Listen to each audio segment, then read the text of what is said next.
Today we will discuss about the second part of achievement of plant breeding, and in this achievement part we will discuss about the sugarcane novelization.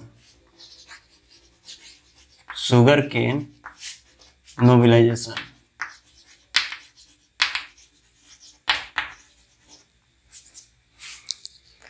Achievement का first part हमने discuss कर लिया है wheat के और rice के concern में। आज हम शुगर केन के कंसर्न में डिस्कस करेंगे अचीवमेंट में, यानी प्लांट ब्रीडिंग से हमको क्या अचीव हुआ शुगर केन के कंसर्न में। ठीक है, तो जिसको नोवेलाइजेशन कहा गया। ठीक है, तो नोवेलाइजेशन को लेके थोड़ा बहुत कन्फ्यूजन बना रहता है कि जो नोवेलाइजेशन है ये ऑफिसिनेरम का क्रॉस है बारबेडेंस के साथ, सॉरी ऑफिसिनेरम का क्रॉस है बारबेरी के साथ, या ऑफिसिनेरम का क्रॉस है स्पॉन्टेनियम के साथ। जैसे अगर आप शुगर केन का नोवेलाइजेशन पढ़ेंगे तो आपको दो क्रॉसेस इसमें देखने को मिलेंगे। First Saccharum officinarum cross with Saccharum barberi, second Saccharum officinarum and cross with Saccharum spontaneum. ठीक है, आपको दो ऐसे क्रॉसेस मिल जाएंगे।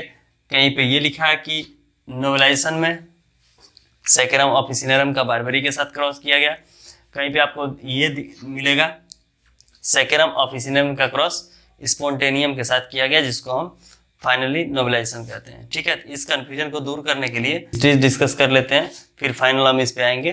ठीक है, ओके। तो हिस्ट्री डिस्कस करने से पहले देख लेते हैं कुछ इसके कल्टिवेटेड वैरायटीज और कुछ वाइल्ड स्पीसीज। जैसे अगर कल्टिवेटेड वैरायटीज की बात करें तो सबसे फर्स्ट जो कल्टिवेटेड वैरायटी आता है ट्रॉपिकल रीजन पे जो फेमस है, वर्ल्ड वाइड फेमस है, वह है सैकेरम ऑफिसिनेरम। Saccharum officinarum. ठीक है, क्रोमोसोम की बात करें 2n=80। सेकेंड कल्टिवेटेड वैरायटीज है, कल्टिवेटेड स्पीसीज है Saccharum barberi, also known as Indian cane with the chromosome number of 2n=110 to 124। ठीक है, इसमें क्रोमोसोम एक रेंज होता है क्रोमोसोम्स का 110 से 124 तक। ठीक है, नेक्स्ट आता है Saccharum sinense, also known as Chinese cultivated species और you can say Indian cultivated species. ठीक है, इसको चाइनीज और इंडियन दोनों प्रकार की कल्टिवेटेड स्पीसीज में कंसीडर किया जाता है। ये होता है chromosome number 2n=80 to 128, 80 to 120, 18 to 124। ठीक है, अब बात करते हैं कुछ ये तो हो गया cultivated species, cultivated.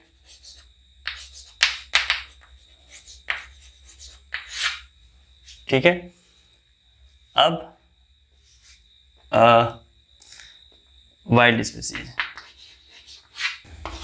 Saccharum spontaneum और एक और स्पीसीज था सैकेरम रोबस्टम। ठीक है, ये दो वाइल्ड स्पीसीज थे और 3 कल्टिवेटेड स्पीसीज थे। और इनके फीचर की बात करें, ये है इंडियन केन, सॉरी इसकी क्रोमोसोम नंबर की बात करें 2n=40 to 120। इसकी बात करें तो ये है 60 to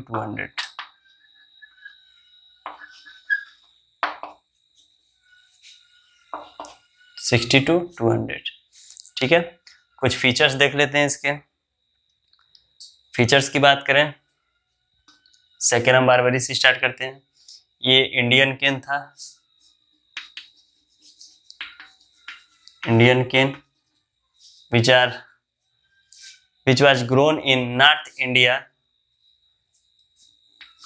ठीक है, इसमें एडेप्टेबिलिटी अधिक थी इन नॉर्थ इंडियन रीजन। ठीक है, नॉर्थ इंडियन रीजन में अगर इसकी ग्रोइंग की बात करें तो एडेप्टेबिलिटी अच्छी थी, जो इसलिए इसको नॉर्थ इंडिया में ज़्यादा ग्रो किया जाता था। ठीक है, लेकिन इसमें कुछ डिमेरिट्स थे। लो यील्डिंग वैरायटी थी, लो यील्डेड वैरायटी। ठीक है, low sugar content,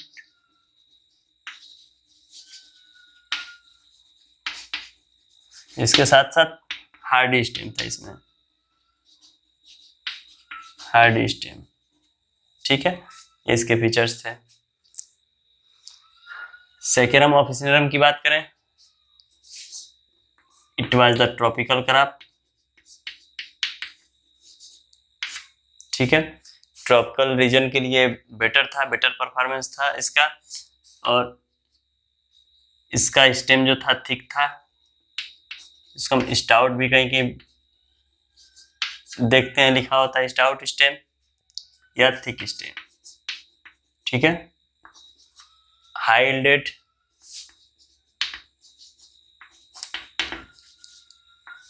high yielded variety थी with high sugar content, high sugar content.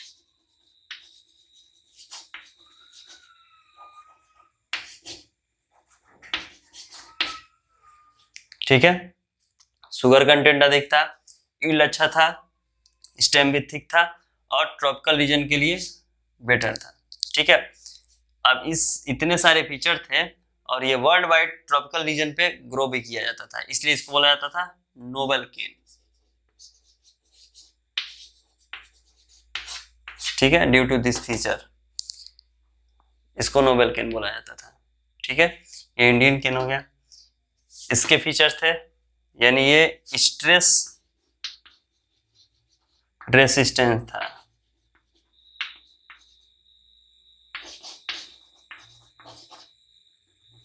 ठीक है, स्ट्रेस रेसिस्टेंस में बात करें तो biotic as well as abiotic,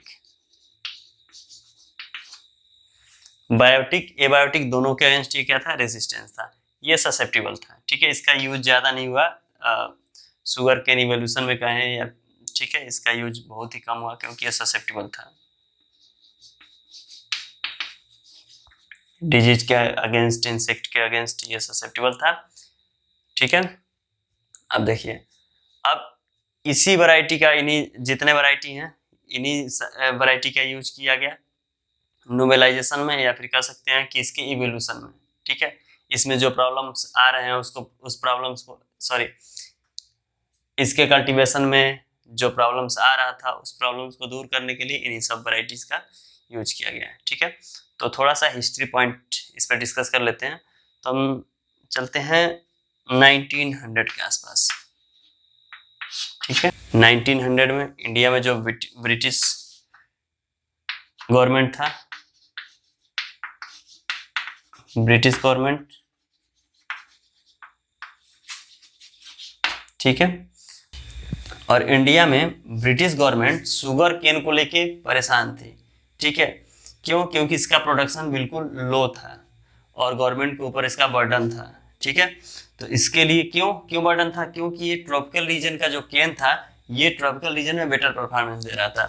वही बात करें अगर इंडिया में, तो अभी साउथ इंडिया के लिए तो बेटर था, लेकिन नॉर्थ इंडिया के लिए एडेप्टेबल नहीं था। ठीक है, एडेप्टेबल नहीं था, तो ये यहाँ से इसका कल्टीवेशन नहीं हो पा रहा था। ठीक है, ये हाईलाइट होते हुए भी नॉर्थ इंडिया में, क्योंकि यहाँ पे टेम्परेचर जो है वो नॉर्थ इंडिया में कम होता है as compare to the tropical region. ठीक है, इसलिए यहाँ पे इसका कल्टीवेशन नहीं हो पा रहा था। ठीक है, तो इस वैरायटी के बारे में तो ये सोच नहीं रहे थे, क्योंकि ये वैरायटी यहाँ पे एडाप्ट नहीं हो पाएगी। तो ये 1900 के आसपास सोच रहे थे कि एक रिसर्च इंस्टीट्यूट बनाया जाए, SBI। ठीक है, sugar cane breeding institute, sugar cane breeding institute.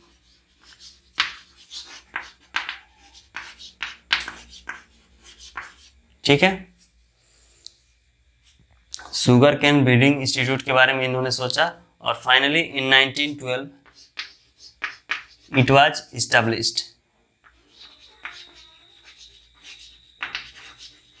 यानी एसबीआई कब इस्टेब्लिश हो गया? 1912 में। ठीक है, जब ये इस्टेब्लिश्ड हुआ तो यहाँ पे एक एक्सपर्ट को रिक्रूट किया गया, क्योंकि नया एजेंसी था, नया इंस्टीट्यूट था, तो यहाँ पे कोई ना कोई एक्सपर्ट चाहिए, तो यहाँ पे एक्सपर्ट को रिक्रूट किया गया।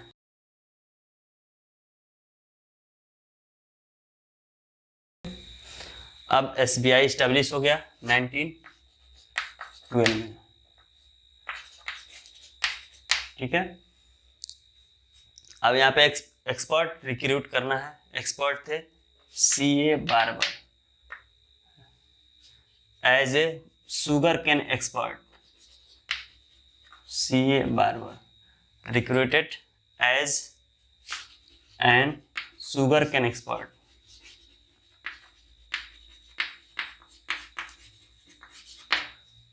with the assistant with an assistance, assistant कह सकते हैं। असिस्टेंट इनके साथ कौन थे? With an assistant. असिस्टेंट जो थे वो थे टी.एस. वेंकटरमन। वेंकटरमन।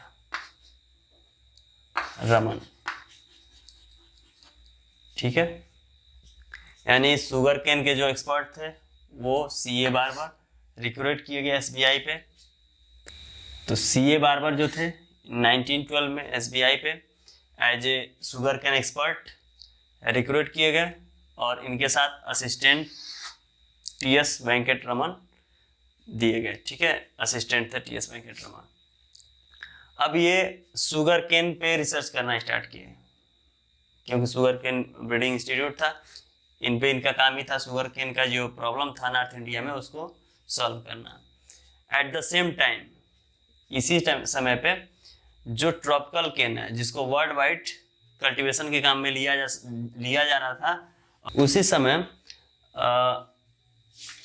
1912 के ही आसपास इसमें लॉस नोट किया गया, इसके यील्ड में, प्रोडक्शन में कह सकते हैं या यील्ड में। किसके यील्ड में? नोबेल केन के। नोबेल केन कौन सा? Saccharum officinarum. ठीक, finally in 1914 it was noticed that the gradual loss in yield of noble sugarcane Saccharum officinarum reached at the 0.2 million quintal per year. ठीक है, ये जो लॉस है 1914 तक 2 मिलियन क्विंटल पर ईयर तक चला गया है। ठीक है, और सेम ईयर में इसका रीजन ढूंढा गया, रीजन था मोज़ेक वायरस।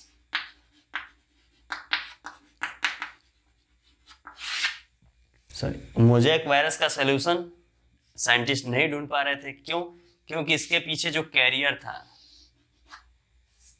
इस मोज़ेक वायरस का जो कैरियर था वो था एफिस मेडिस। ठीक है, एफिस मेडिक एक फ्लाई इंसेक्ट है। ठीक है, फ्लाइंग इंसेक्ट। अब ये इस प्रॉब्लम से इनको इस प्रॉब्लम का सलूशन इसलिए नहीं मिल रहा था कि जो फ्लाइंग इंसेक्ट है ये कैरियर था वायरस का, ये एक स्थान से दूसरे स्थान तक इजीली जा सकता था क्योंकि ये फ्लाइंग इंसेक्ट था, और जब ये एक स्थान से दूसरे स्थान तक जाता था तो ये मोज़ेक वायरस भी उसके साथ चला जाता था। ठीक है, इस समय वर्ल्ड वाइड प्रॉब्लम हो गया था कि शुगर केन के जर्म प्लाज्म को कैसे एक जगह से दूसरे जगह इंपोर्ट किया जाए या फिर एक्सपोर्ट कैसे किया जाए।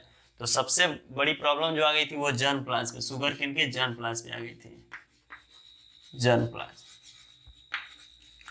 ठीक है, हम इसको अगर कहीं सेंड कर रहे हैं तो ये इसके साथ मोज़ेक वायरस जा रहा है, और मोज़ेक वायरस स्प्रेड हो रहा था बहुत तेजी से, इसके यील्ड में भी कमी कर रहा था। तो वर्ल्ड वाइड जो साइंटिस्ट थे वो ढूंढ रहे थे रेसिस्टेंट पेरेंट।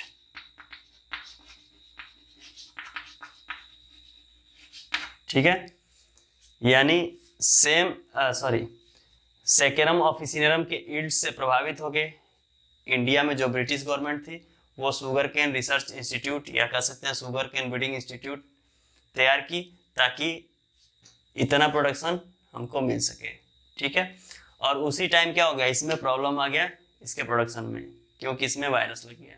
ठीक है, तो हर कोई इस प्रॉब्लम का सलूशन ढूंढ रहा था। तो यहाँ पे जो हमारे वहाँ जो SBI पे CA बार्बर थे और वेंकट रमन थे, ये भी इस प्रॉब्लम्स का सलूशन ढूंढ रहे थे। और इस प्रॉब्लम के सलूशन के लिए इन्होंने रेसिस्टेंस पेरेंट पे ध्यान दिया। हर कोई रेसिस्टेंट पेरेंट क्या था उस समय, वाइल्ड स्पीसीज सैकेरम स्पॉन्टेनियम। ठीक है, और सैकेरम स्पॉन्टेनियम जो है वो SBI पे एक फील्ड में लगा हुआ था, सैकेरम स्पॉन्टेनियम,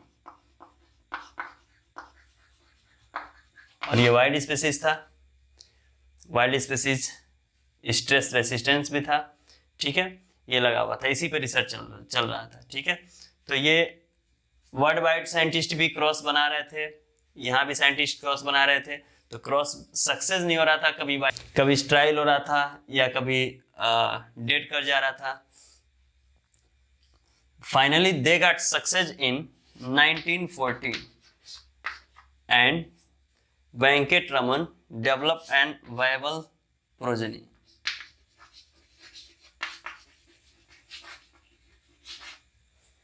ठीक है, 1914 में इन्होंने एक वायबल प्रोजेनी डेवलप कर दिया, वायबल F1। ठीक है, ये वायबल F1 कैसा था, ये क्रॉस था सैकेरम ऑफिसिनेरम और सैकेरम स्पॉन्टेनियम के बीच। ठीक है, और ये इसका F1 क्या हो गया, वायबल था, यानी हाइब्रिड इन्होंने सक्सेसफुली पा लिया। ठीक है, इनको सक्सेस मिल गया। लेकिन प्रॉब्लम क्या था, ये F1 रेसिस्टेंट तो हो गया, क्योंकि ऑलरेडी स्पॉन्टेनियम रेसिस्टेंस है, इस वायरस के अगेंस्ट ये रेसिस्टेंस हो गया। ठीक है, लेकिन ये जो इस ऑफिसिनेरम है, जिसके लिए नोबेल केन जाना जाता था, इसके इल्ड में क्या आ गई, कमी आ गई। तो इसके शुगर कंटेंट और इल्ड को रिस्टोर करने के लिए यहाँ पे बैक क्रॉस कराया गया। ठीक है, यहाँ से back cross means simply F1 crossed with parents. तो Saccharum officinarum as a female parents use किया गया बैक क्रॉस में। ठीक है, यहाँ से सैकेरम ऑफिसिनेरम, मैं यहाँ शॉर्ट लिख रहा हूँ ऑफिसिनेरम, इसको एज ए फीमेल यूज किया गया बैक क्रॉस ऑन। ये जो इसका आउटकम होगा ये क्या होगा, BC1 जनरेशन।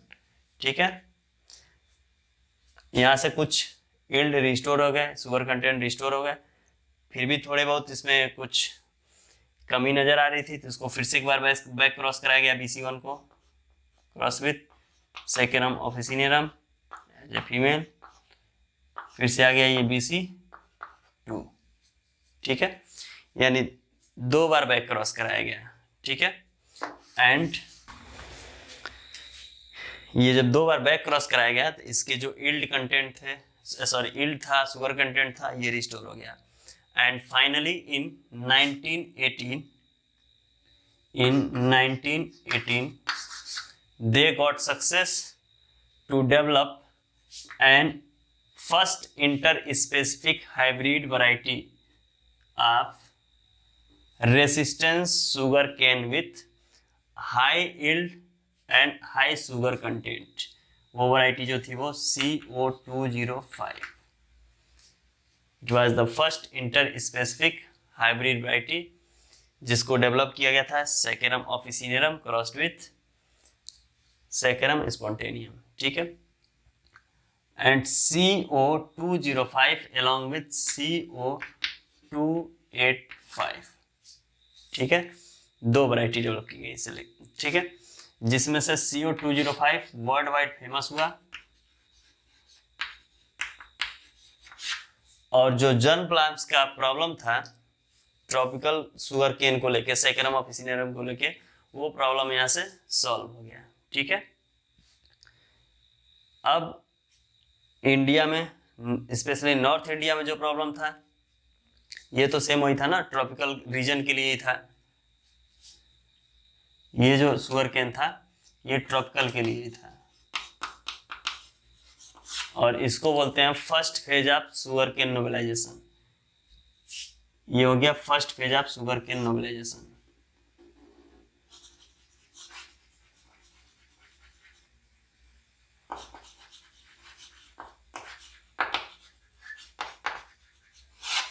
ठीक है, यानी एक बार शुगर केन में नोबेलाइजेशन हो गया। ठीक है, अब इस नोबेलाइजेशन में नोबेल केन में रेसिस्टेंस जीन डाले गए।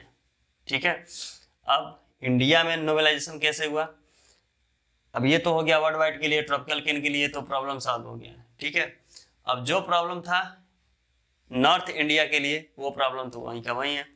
तो इस कंसेप्ट से वेंकट रमन के माइंड में ये चीज आई कि हम जो सेम कंसेप्ट अप्लाई किए हैं, ये अगर इंडियन केन में ही ये ट्रांसफर कर दे टोटल के टोटल जेनेटिक मटेरियल या फिर टोटल कैरेक्टर्स, तो हमारा इंडियन केन जो है एडाप्टेबल है नॉर्थ इंडिया के लिए, या फिर कह सकते हैं कि जो लो टेम्परेचर एरिया के लिए, उसमें भी ये सारे कैरेक्टर्स अगर ट्रांसफर कर दें तो ये प्रॉब्लम भी सॉल्व हो जाएगा। ठीक है, तो इन्होंने फाइनली 3 पेरेंट का यूज किया और एक क्रॉस बनाया। ठीक है, उसमें 3 पेरेंट्स कौन कौन से थे? सेकेरम ऑफिसिनेरम, जो कि नोबेल केन था। ठीक है, सेकेंड सेकेरम स्पोंटेनियम,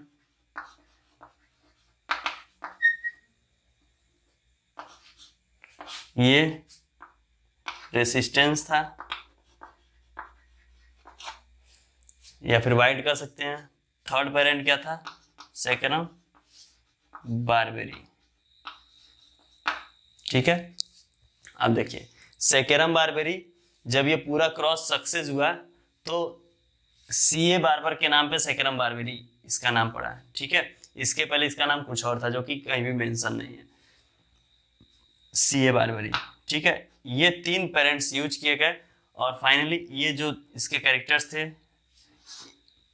वो बारबेरी में ट्रांसफर हो गया। ठीक है, और इन तीनों पेरेंट्स को यूज करके जो क्रॉस तैयार किया गया उसका नाम था CO244। ठीक है, ये क्या था? नॉर्थ इंडिया के लिए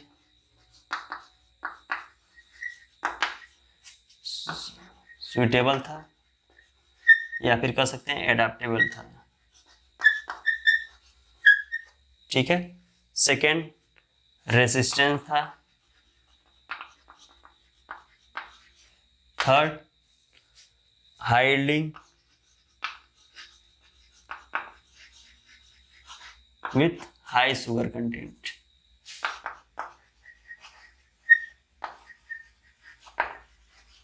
हाई। ठीक है, ये सारे फीचर्स इसमें इनकॉर्पोरेट हो गए। ठीक है, अब इसको बोला जाता है finally Indian sugar cane nobilisation या फिर नोबेलाइजेशन इन इंडिया।